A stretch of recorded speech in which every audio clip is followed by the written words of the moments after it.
What's up, everybody? This is Dr. Pat from the Springfield Wellness Center, and we're going to talk about concussions today. And I want to go over some of the soft tissue implications for injuries that involve concussions. So concussions are injuries that happen when the head it comes to a full stop colliding with something. So if it's like the ground in a sports injury where you hit your head on the ground, or if it's a car accident and the impact of the movement of the head causes the brain to move around within the skull.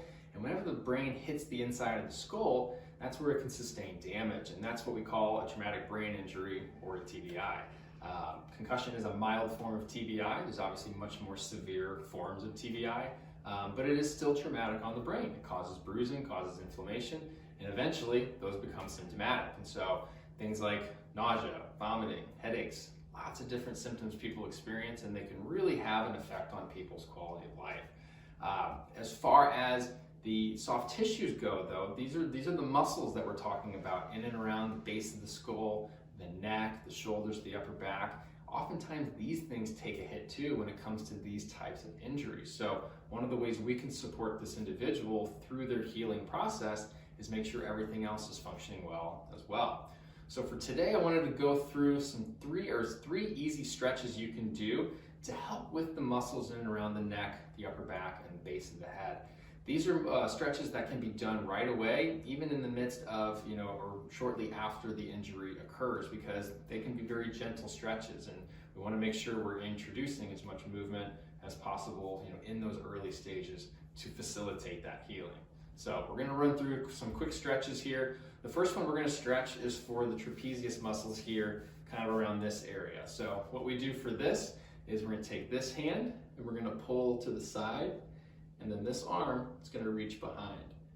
When you do this, it's pulling the shoulder down where this part of the muscle attaches, and it's pulling the head in this direction where the muscle also attaches. So we're getting a lot of distance between those 2 points, really creating a nice stretch.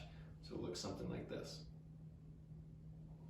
Like that. I can feel that stretching all through here in this region. Okay? The second one that we're going to do is for the levator muscles, which are here, and what they do is they elevate the scapula, or the shoulder blade. Now this muscle here also attaches to the neck, so we can stretch that by looking down and away from the side we want to stretch. So if I want to stretch this side here, what I'm going to do is point my head down towards the armpit here, okay? So I point my head down, and then we also bring the arm across like this to really help that scapula be part of the stretch. So we look down and reach. And I'm feeling a really good stretch through the upper part of the back here, as well as coming up into the neck. Now the last stretch that we'll do is for the back of the neck here, coursing all the way to the base of the skull, but also down into the upper back area as well. And it's simply flexing the head forward. So we can take the head and gently pull forward here and get a really good stretch all through these muscles here. The suboccipitals, which are just below the skull, there's that soft area here. You can feel it with your hands. Those muscles get really tight, and they can cause headaches and neck pain as well.